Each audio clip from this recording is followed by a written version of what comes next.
Terungkap kehancuran Israel pasca gencatan senjata dengan Iran. Pasalnya 6 laboratorium penelitian Universitas Ben Gurion hancur akibat gempuran rudal Iran pada 19 Juni. Kehancuran ini mengakibatkan proyek yang digarap selama bertahun-tahun hancur dan sia-sia. Rentetan kehancuran itu terjadi saat rudal Iran menghantam kampus Pusat Medis Universitas Soroka pada 19 Juni lalu. Dikutip dari The Times of Israel, kerusakan itu baru disampaikan lembaga pendidikan dalam pembaruan pasca gencatan senjata. Universitas Ben Gurion mengatakan 6 laboratorium hancur lebur dan 9 lainnya mengalami kerusakan parah. Rudal Iran juga menghancurkan ruang kelas, laboratorium pengajaran, dan ruang bedah Fakultas Ilmu Kesehatan. Sebanyak 30 gedung di kampus keluarga Marcus Utama juga mengalami kerusakan parah. Pihak universitas masih menghitung dan memperkirakan kerugian. Diperkirakan kerugian itu mencapai ratusan juta shekel. Universitas Ben Gurion mengatakan pekerjaan atau proyek yang dikerjakan selama bertahun-tahun kini hanya sia-sia. Pasalnya terdapat berbagai proyek penelitian di bidang kedokteran dan biologi yang saat ini sudah hancur lebur.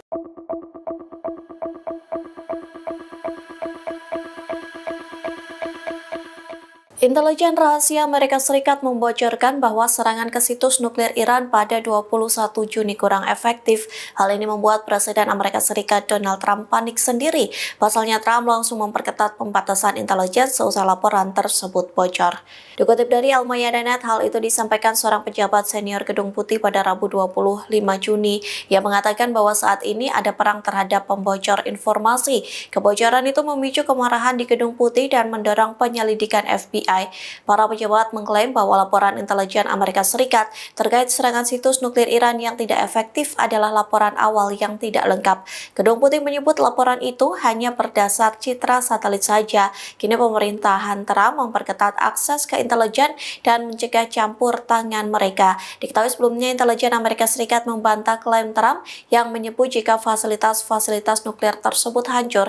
Sebaliknya, Intel Amerika Serikat itu menyebut serangan udara Washington tidak menghancurkan komponen inti program nuklir Iran. Bahkan cadangan uranium dan sentrifus tersebut sebagian besar masih utuh. Serangan itu dinilai hanya menghambat program nuklir dalam beberapa bulan.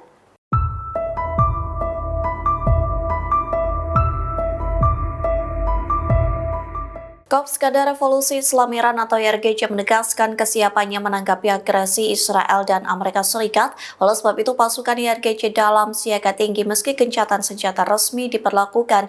Bahkan YRGC mengklaim sedang melancarkan perang tersembunyi.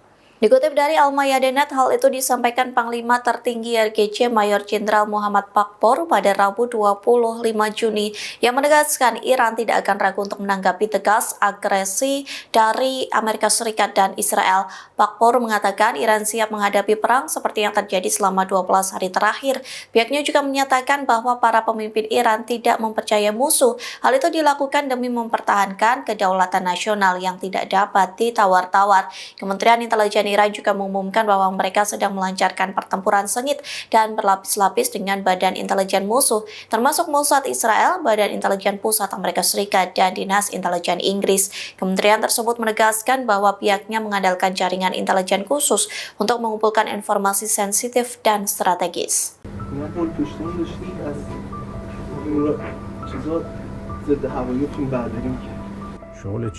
Iran menangkap dan mengeksekusi 3 orang yang terbukti menjadi mata-mata Israel. Adapun 3 orang itu dieksekusi pada Rabu 25 Juni waktu setempat.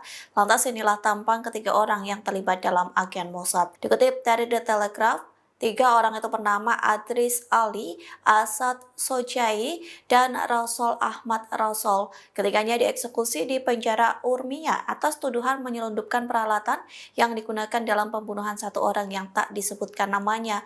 Adapun penyelundupan peralatan pembunuhan itu dengan kedok pengiriman alkohol. Eksekusi mati itu dilakukan setelah kesepakatan gencatan senjata antara Israel dan Iran. Badan Peradilan Iran membagikan foto ketiga agen Mossad tersebut. Terlihat ketiganya berseragam penjara berwarna biru. Tak hanya itu, Iran juga menangkap lebih dari 700 orang yang dituduh sebagai agen Mossad. Penangkapan itu terjadi selama 12 hari perang Israel dengan Iran. Namun Teheran belum memberikan keterangan terkait sanksi yang diberikan kepada 700 agen Mossad itu.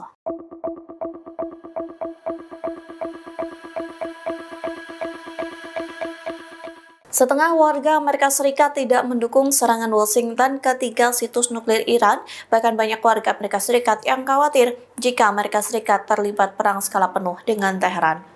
Hal itu terbukti dari jajak pendapat yang dilakukan oleh Washington Post. Data menunjukkan 45% warga Amerika Serikat tidak mendukung serangan yang dilancarkan ke Iran.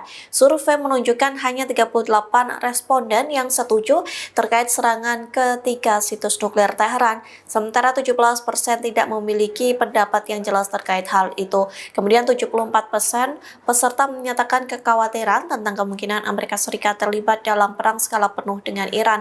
Bahkan banyak warga Amerika Serikat yang menentang penggunaan kekuatan militer untuk mencoba mengubah rezim di Iran. Di satu sisi, gencatan senjata telah disepakati antara Iran dan Israel. Gencatan senjata ini diumumkan Donald Trump seusai pangkalan militer Amerika Serikat di Qatar diserang Iran. Seusai penyerangan itu, barulah Trump menyerukan perdamaian.